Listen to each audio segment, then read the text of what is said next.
Instead of tearing myself down, instead of tearing that person down, is there an other option for me? And that other option is shadow work, is actively listing all those things about that person that are really difficult for you right now, those things that are triggering you. What are those characteristics, those behaviors, those traits that you're just having a hard time dealing with? Just look at the things that you are the first to judge. Usually those parts of our shadows are the hardest for us to find within ourselves, but we are going to be the first ones to point it out in someone else. And that's a huge flag. That is like the world and the universe, flashing a big red sign. Look deeper. There's something for you here. Namaste. You're listening to the Savannah Podcast. Join us on an exploration of Eastern spirituality, yoga philosophy, and conscious living for the new age.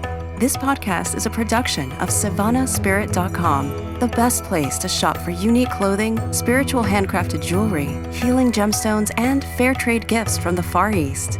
Now, here's your host, Brett Larkin. Greetings, everyone. Welcome to the Savannah Podcast. As always, we've got a really great guest in store for you today. Before we dive in, I want to remind you to head on over to SavannahSpirit.com/contest to enter each and every week for the chance to win an $100 gift card for the Savannah Spirit store. Today, we're embracing the beauty of our darker side. All of us have character traits or emotions like greed or envy that we wish we could change. We have feelings or reactions that we're not proud of. And instead of suppressing these emotions, a technique called shadow work invites us to shine the light on these darker aspects of ourselves. Here to talk with us today about this is my friend Kassandra Reinhardt. Like me, Kassandra teaches primarily on YouTube, where she's one of the world's leading Yin Yoga instructors with over 4 million views. Her videos have served as the introduction to Yin Yoga and the motivation for Yin for thousands and thousands of people, and her book on Yin Yoga will be published by DK Books this fall. So Kassandra, thanks so much for coming on the show. Thank you for having me. I'm so excited to be here. Oh, I'm so excited for this chat. And to kick it off, I'd love for you to just tell us what shadow work is and how it connects to your big passion, which is Yin Yoga. Yeah, absolutely. So the shadow is a concept from Carl Jung. So it's a concept of Jungian psychology. And from this notion of the shadow came shadow work. So a shadow, very simply put, is all of those aspects about ourselves, whether that be our personality traits or some behaviors that we don't necessarily like. And our shadow is usually the unconscious part of our personality that we have repressed or denied, or those parts of ourselves that we like to pretend don't exist because they make us feel shame or because we just simply don't like those parts of ourselves. So as you mentioned earlier, this can be like envy, it can be greed, it can be selfishness, all these things that we try to pretend are not a part of our personality that we have then pushed below the surface of our consciousness. So we can be completely unaware of our shadow. And for many of us, we don't really know what makes up our shadow. So we can have a very easy time listing our positive qualities. And even if you ask people, what are your negative qualities, they might be able to list some items, but usually the items that they're going to list are the ones that they are okay admitting to the world and okay admitting to themselves and others. So the shadow is really those parts of our personality that we are not okay admitting to ourselves and admitting to others. And there are dozens and dozens of techniques of how we can bring the shadow back to the light of consciousness and really reintegrate it into our personality. But because I am a yoga teacher, I have found that yoga is the best medium and the best place for us to really dive deep into our shadow, because really I've always gone into the attitude that what happens on our yoga mat is a direct reflection of what happens in our day-to-day life. The two are the same. It's like putting your life under a microscope. When you step onto your yoga mat, the way that you behave in a yoga class, whether you are in a public yoga class or you're just unrolling your mat at home and doing your own personal practice, you are going to be triggered in some way. You're going to be confronted with some parts of yourselves, and being on the yoga mat and staying present with your yoga practice can be a way that we can learn to shed some light on our shadow and kind of reintegrate it in that way. So for me, yin yoga is what I prefer, and it's what I found to be the most therapeutic and beneficial practice to shed some light on the shadow, simply because if students listening are new or unfamiliar with the practice of yin yoga, we do hold passive poses for an extended period of time. So you can be in a challenging pose like pigeon pose, or what we call swan in yin yoga, anywhere from 3 to 10 minutes. And if anyone's ever done pigeon pose before, they know that it's pretty intense. So it's a very deep yoga pose. And because we are in the pose for so long, you'll start to notice, for most students, they'll start to notice that there's a bit of an internal dialogue that starts to happen. So these thoughts start to surface up, and usually these thoughts give us an entry point into our shadow. So an example of a thought, let's say you're in pigeon pose. So a normal little verbal cue, that verbal dialogue that might be going around in your head is, wow, this is hard. I hate this pose. I want to come out of this pose. I hate this teacher. Why is she keeping us in pigeon pose so long? Why is this so hard for me? Everyone else seems to be doing fine. No one else seems to feel that this is too intense. There must be something wrong with me. My body isn't working the way that it should. And people will spiral and spiral and spiral. So you could just let that internal dialogue go on forever, and you can let that internal dialogue kind of bring you down and tear you down, or you can decide to actually go into it and become a little bit curious as to where this dialogue is coming from. Why do you hold these beliefs about yourself, and what is the core wound at the essence within it? Why do you feel this way when you are in a specific yoga pose or on your yoga mat?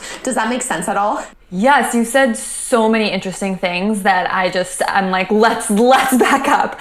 I love it. One of the things you said that I thought was so fascinating was that these shadow aspects of ourselves are emotions that we're not conscious of, that we're not ready to admit to ourselves. And I find that so interesting because I know we both love talking so much about positive talk and, teaching people to think positive, because so many people seem to already be so negative, or they're so down on themselves. But what's so fascinating about what you're saying here is that, well, when people are negative or they're down on themselves, of course that's not good, but they're listing out character traits or things that they're already comfortable admitting, right?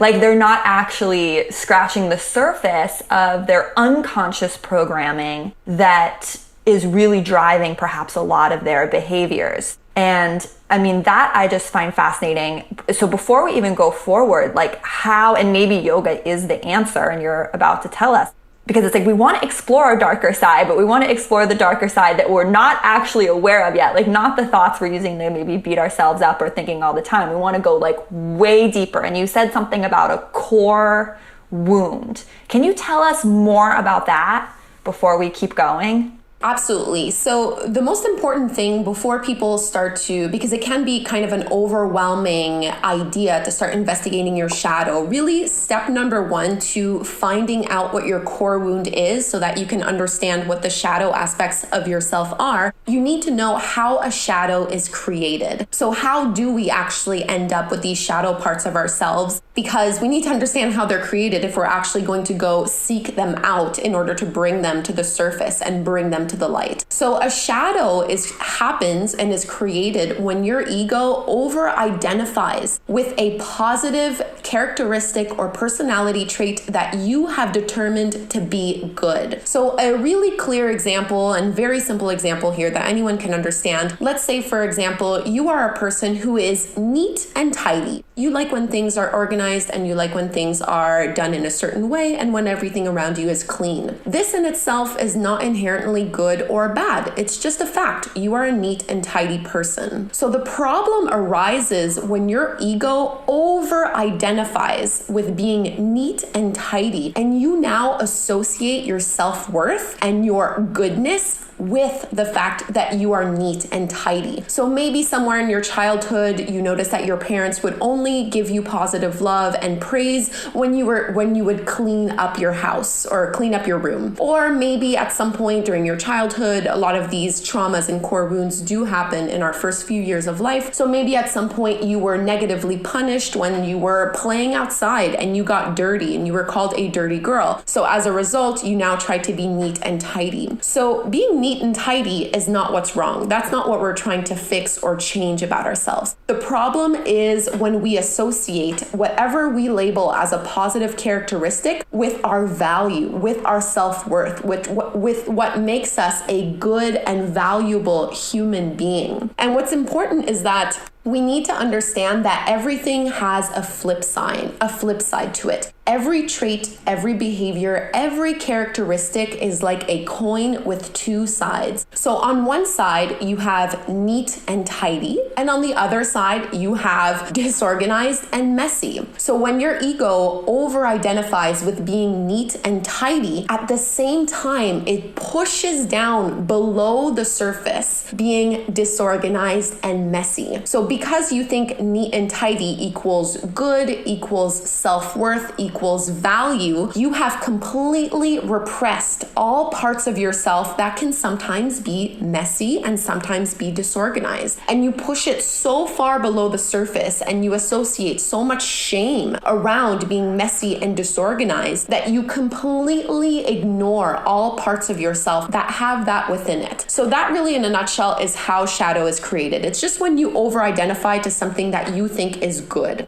The key part here in shedding light to this core wound, the easiest thing to do is to start looking at all those personality traits that you think you have that are good. So if you even just take a piece of paper and you start listing down, I am selfless, I am compassionate, I am neat, I am tidy. The easiest thing is to just write what is the opposite of those traits and characteristics. So if you think you are selfless, the opposite of that is selfish. And you go through that list one at a time. And then when you look at those opposite sides of that coin, you need to really start asking yourself, is it true that I am never those things? Are there any parts of myself that are selfish, that are not that compassionate, that are messy, that are disorganized? The goal is to reintegrate our shadow and bring it back to the life. And this happens all the time on our yoga mat. All the time we are being triggered. Just think of yourself, you're unrolling your yoga mat, you step into a class, and this beautiful, tall, flexible Amazon goddess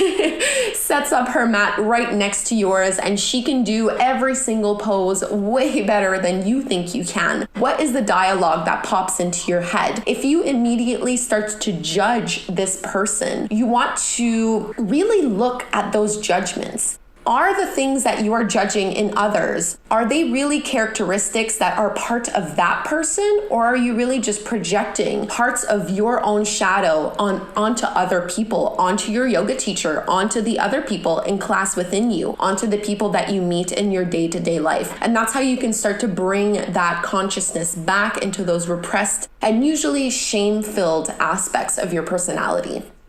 So I love the exercise you gave us about listing our positive qualities on the left side of the page and then coming up with the opposite and putting that on the right. So you said, for example, someone who considers themselves very compassionate might write selfish on the other side of the page. And in integrating or realizing that they have shame around being selfish, does that mean that that person is maybe like not taking care of themselves as much as they should be, or they're not maybe they're so compassionate that they're perhaps not taking care of themselves or don't have boundaries, and by recognizing that they have shame around standing up for themselves or being a little more selfish, they can, am I understanding it right? Absolutely, because really what happens is that because we have over-identified with those positive traits that are, listed on the left side of that page, the person has told themselves that all those traits that are on the right side, all those negative things, they've told and convinced themselves that those aspects of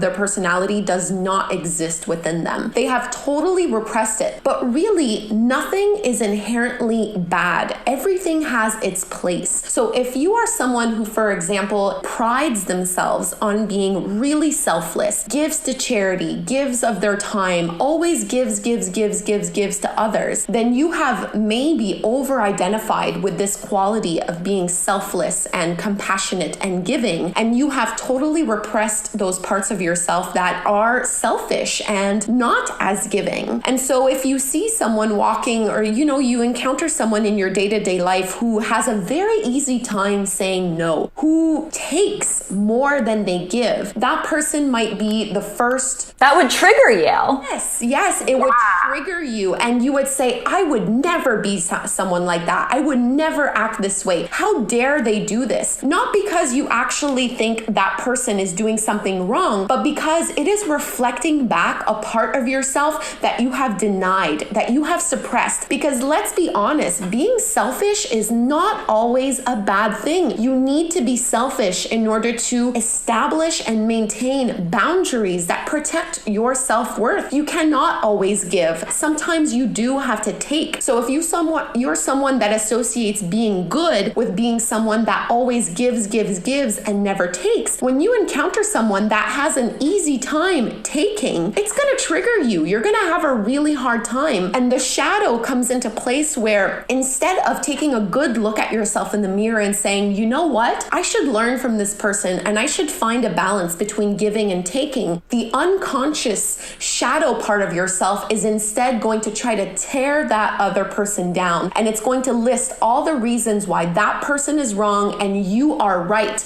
because you are trying to protect your sense of self and your sense of self-worth. And yoga is the perfect place for us to really take a look at ourselves in this way. So Brett, you know me, you know that I love to work with affirmations, right? I work with positive affirmations all the time. I'm a huge fan of it. And always I get people that tell me, well, affirmations are just a form of spiritual bypassing. They are a way to deny the shadow. And those people are right. Using affirmations alone is not enough. What I like to do is when I'm practicing Yin Yoga and when I am teaching Yin Yoga, I will often tell my students some positive affirmations. So an affirmation's like, I love my body exactly the way it is. That's a simple positive affirmation. So let's say students are in pigeon pose, they've been in there for a minute or two, and I'll repeat some affirmations. I love my body just the way it is. Now, this in itself is not enough, in my opinion. What we want to instruct students and what we want to do while we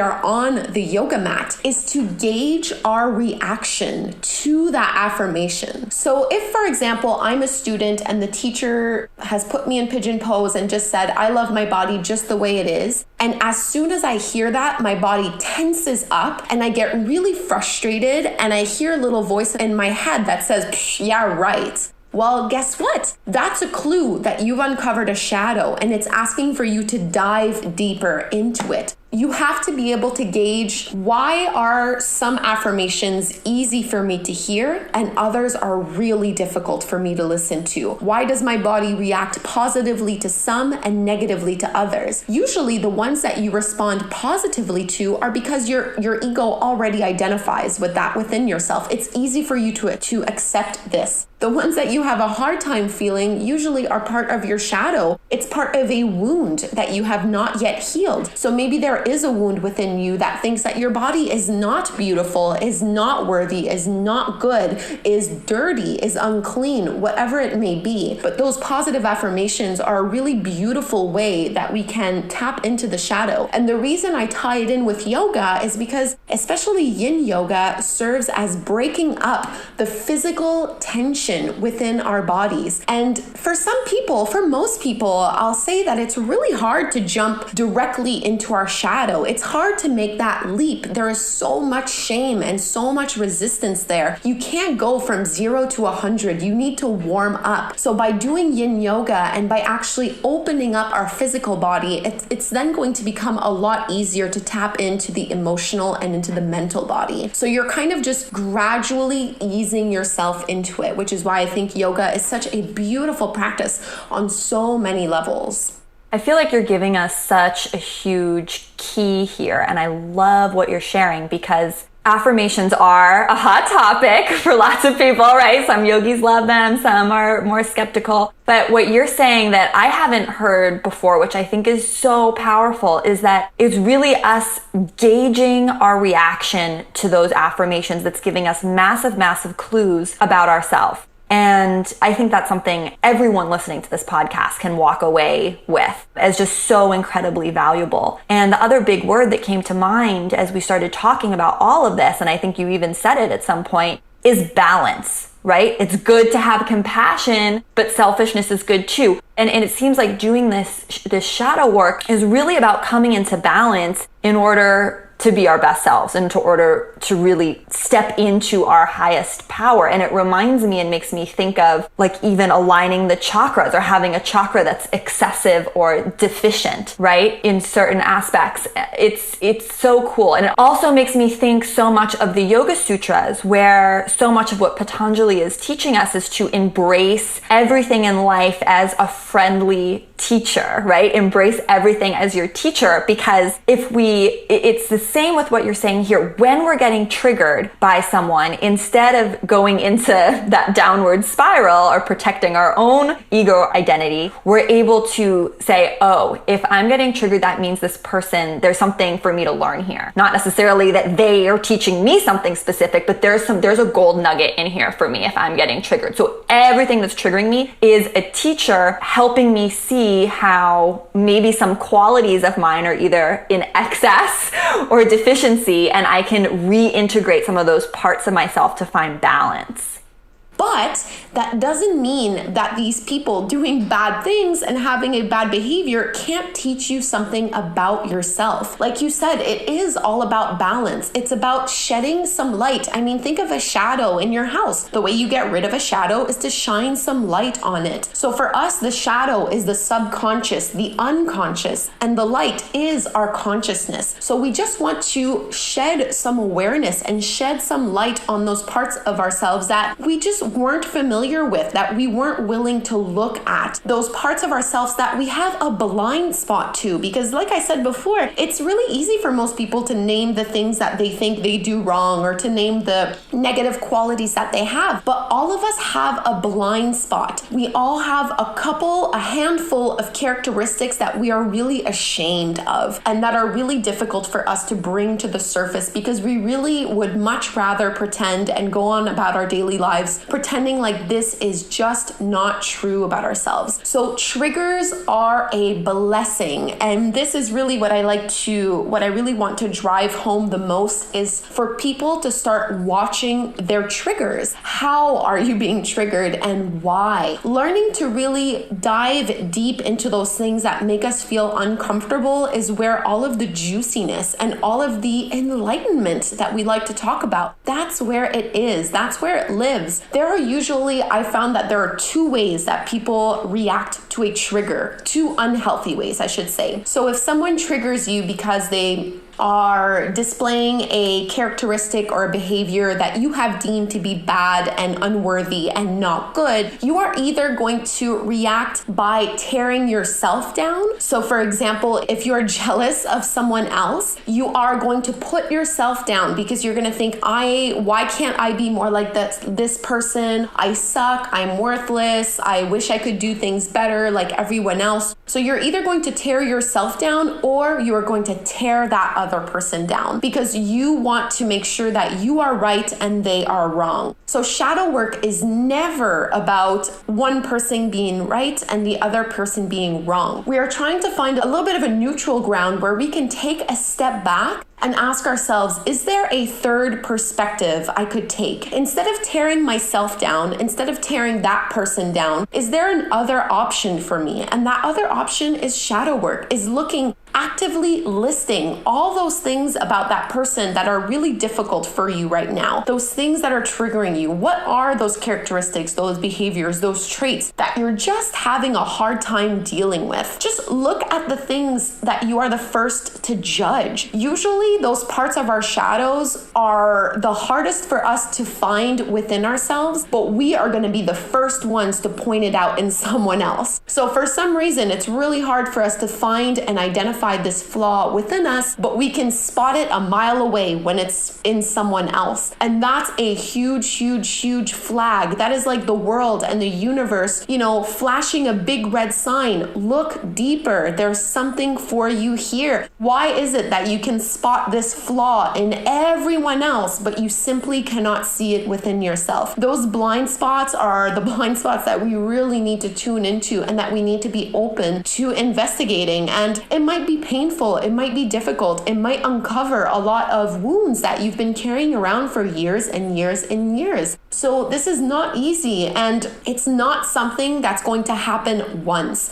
So for example, I had a wound of jealousy where I found myself being really jealous of specific people that I, looked up to and had just a hard time seeing them. Every time I would see this person, I would get completely triggered and I would feel really jealous and I would tear myself down, or I would try to tear them down. And once I kind of started practicing shadow work and I started actively listing, write down all the things about that person that triggers me, it wasn't enough for me to just do this exercise once. My gut instinct is still to be jealous. However, the time I spend in jealousy is now, instead of being 20 minutes, it's now 5 seconds. It still happens. So you're not completely going to eradicate that gut reaction, because most of us have learned these shadows or have created these shadows from a very, very young age. So it's going to take time to really bring this to the light. But you will start noticing very quickly that the time you spend either tearing other people down or tearing yourself down is going to dramatically reduce over time as you start to shed more and more light on your shadow. Which is so amazing, because that's what yoga is all about, having equanimity in our mind, right? So the less time we can spend destroying ourselves or others mentally is a huge, huge win. I want to ask you more about tracking these triggers, because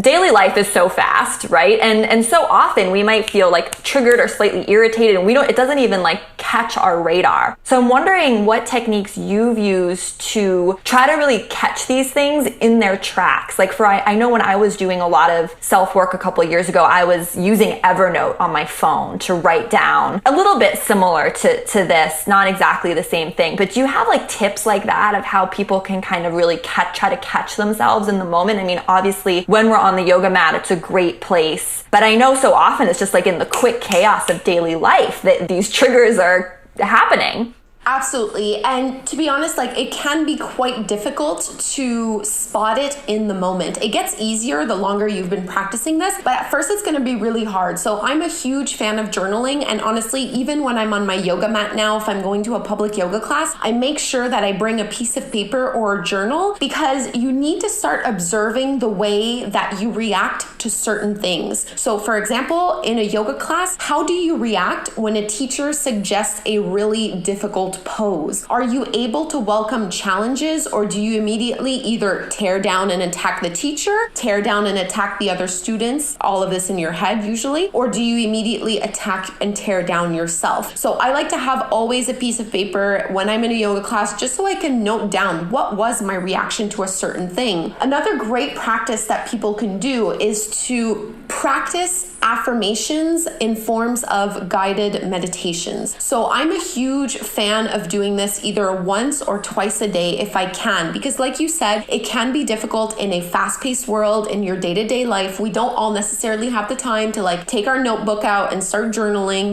when we're right in the middle of work. But I find that if I start my day by already being aware of the affirmations I have a difficult time with, it's going to be that much easier for me to spot them coming up to the surface in my day-to-day life. So my favorite practice to do, and I think I've mentioned this to you before, I like to record myself stating positive affirmations. I find that affirmations are a lot more powerful if I hear them from my own voice than from someone else telling them to me. So I will record myself stating some positive affirmations about money, about relationships, about my home, whatever it may be. And then in the morning, I I just take 5 to 10 minutes. Sometimes I do it as a formal meditation where I sit down. Sometimes I just listen to it in my car when I'm, in a rush and need to go somewhere. So I'll listen to those affirmations and I just make sure that morning to note down which ones did I have a hard time hearing this morning? Which ones felt a little awkward? There are usually two feelings that will come up. One is sadness and one is anger. The sadness feeling that you might feel usually is an inclination that you are tearing yourself down. A frustrating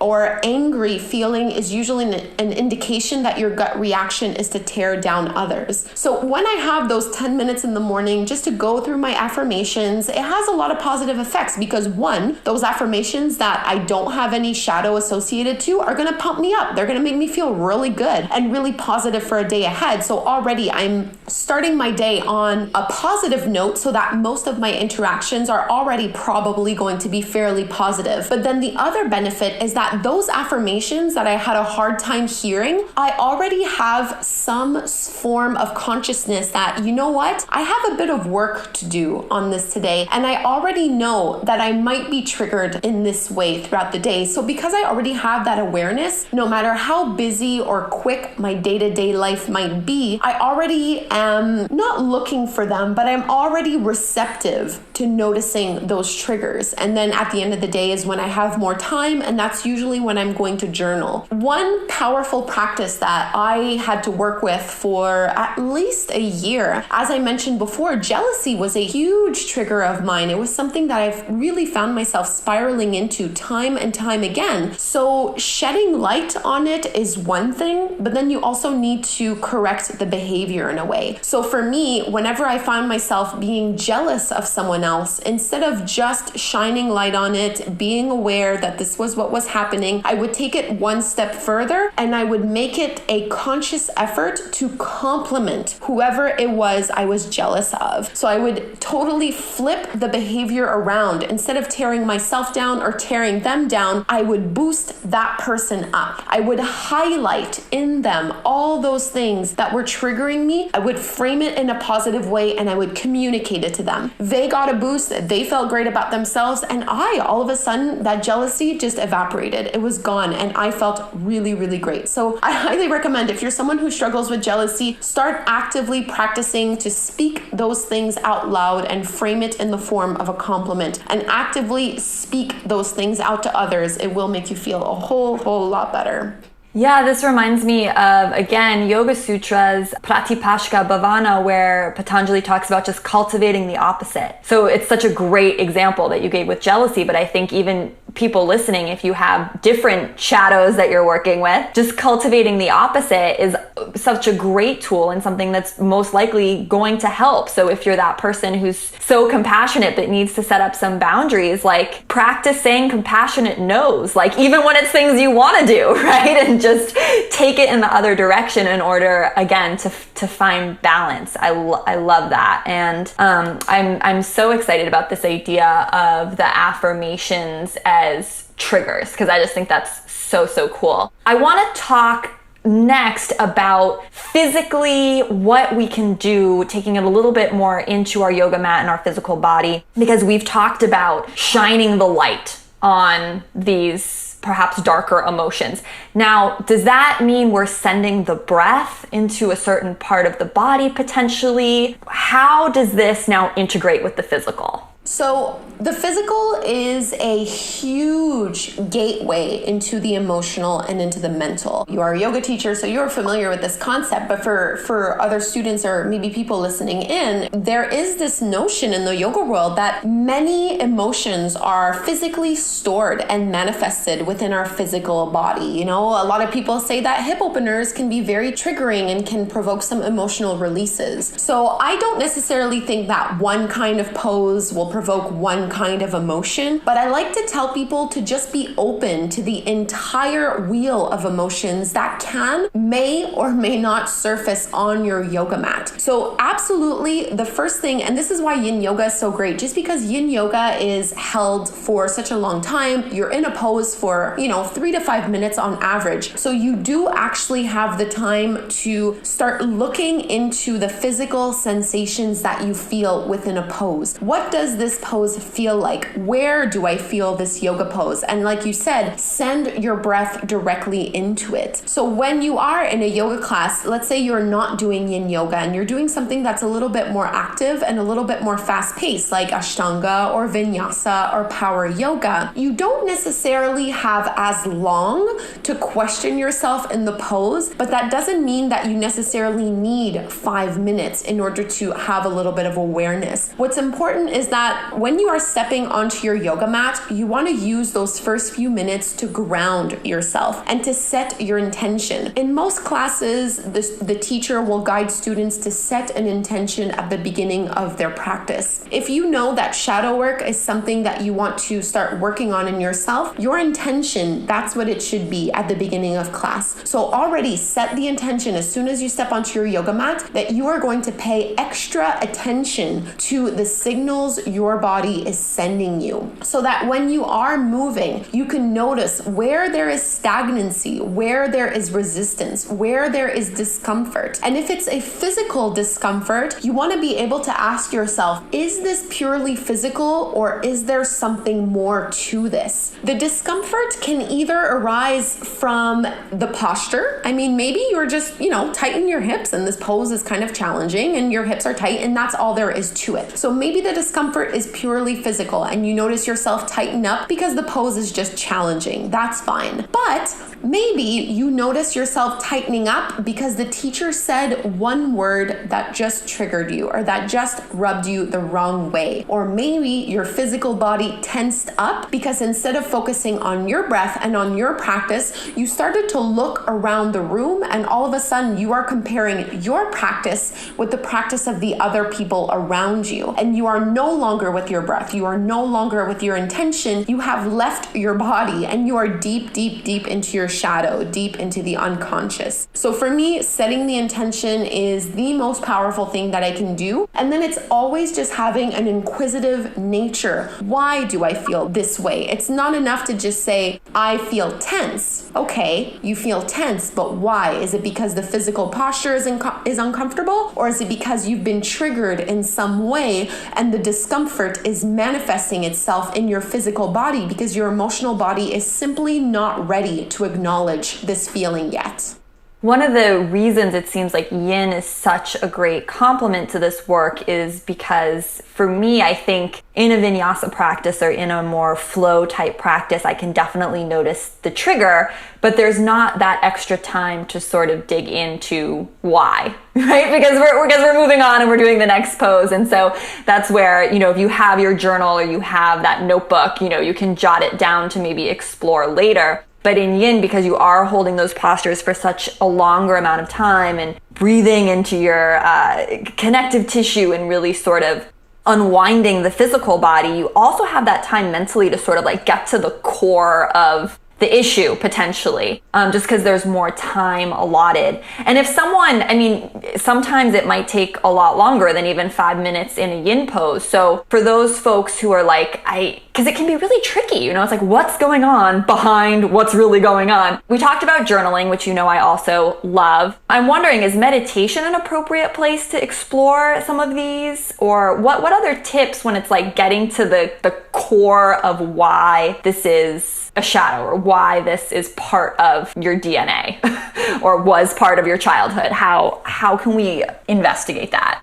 Meditation is huge, and if you can do some kind of body scan or chakra meditation, you might find that even more beneficial. So this is a very simple meditation that anyone can do, either sitting cross-legged or you can even do it lying down. So just doing a simple body scan where you are focusing your awareness and your mind from the crown of your head and all the way down into your fingertips and toes, and really taking the time to breathe into every little single part of your body and noticing where there is tightness, where there is discomfort, where there is pain, and not necessarily just physical pain, but maybe there's an emotional component to it. Maybe there's a texture, a color, a feeling that you can actually label and associate to certain parts of your body. So some people, when they're doing this body scan meditation, they might feel like, my right shoulder feels a little blue. It feels a little sad. And this might sound a little silly if you've never done it before, but if you're really able to get to that space where you're open to anything and you're open to the experience, doing a simple body scan meditation can really help you uncover a lot of stuff, just a lot of junk that you might have that's accumulated, maybe just from your work day or maybe from the last decade or so. And one thing that I will note about those vinyasa, power Ashtanga yoga classes where you don't really have the time, like in Yin, to really dig deep into something, for me, what I've found is that a lot of the work from those yoga classes comes when the yoga class is over. So people should really be very in tune and very open to looking at the way they interact with others after that yoga class.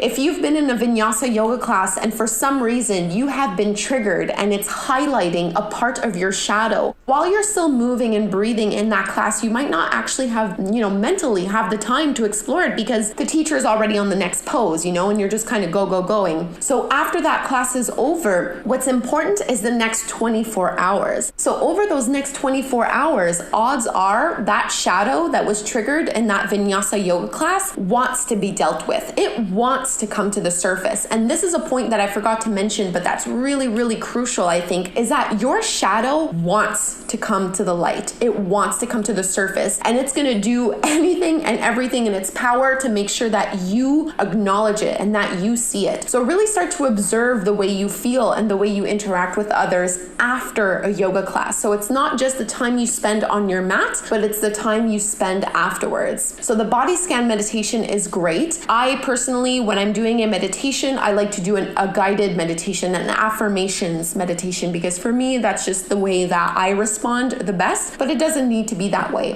A chakra meditation is also really powerful because the chakras all have their own flavor, their own intent, their own aspect of your personality reflected in those chakras. So if you start from your root, start with your tailbone, and you really look at that space, at that first chakra, and you take the time to breathe into that space, to feel the energy circulate, and to check in and tune in. Does it feel free-flowing? Does it feel a little bit stagnant? Does it feel uncomfortable, painful, sad, angry, frustrated, happy? What does it feel like there? That's going to be your clue that maybe there is a shadow that is associated with this chakra and with what this chakra represents. So if your first chakra feels a little bit stuck, feels a little bit stagnant, you might have some money blocks. You might have a part of your shadow that has a very hard time dealing with safety and security, that has a hard time dealing with money, that maybe judges other people when they have money. And maybe when you do this work, you realize that you have over-identified with being selfless, with being giving, with being charitable, and you have totally neglected your own needs for safety, security, and financial stability. So chakra meditation is awesome, and I definitely recommend that.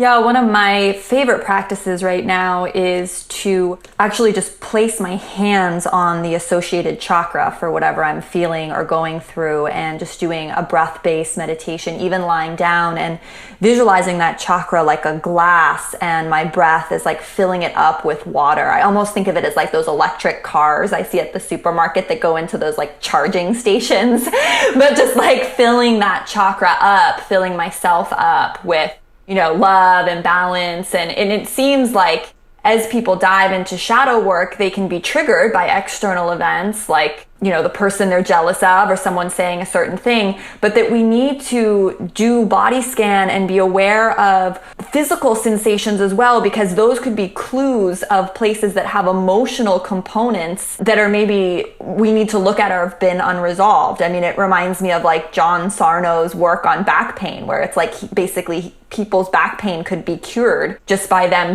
dealing with certain emotional issues or changing their mindset around certain things. So it sounds like this work work can really go both ways, and I'm so excited that you got to share all this with us. Any last big tips or parting words about shadow work specifically that you want to share with us before we wrap up? Yes, one thing that I forgot, and this can be really easy, really helpful, because for most of us, our shadow is our blind spot. So when I tell people like, okay, look into your shadow, well, they think, well, how? I mean, it's my blind spot for a reason, I can't see it. So what's easy, or what's really helpful, is that what's so easy for us is to spot other people's shadows. And this can be a good way to start your practice. So one of my favorite and easiest practices is to notice when you notice other people judging or gossiping about others. So if your friend wants to come over and gossip about others or says a judgment about someone else, this is their shadow being reflected. So when you see someone else's shadow reflected, this is your opportunity to ask yourself,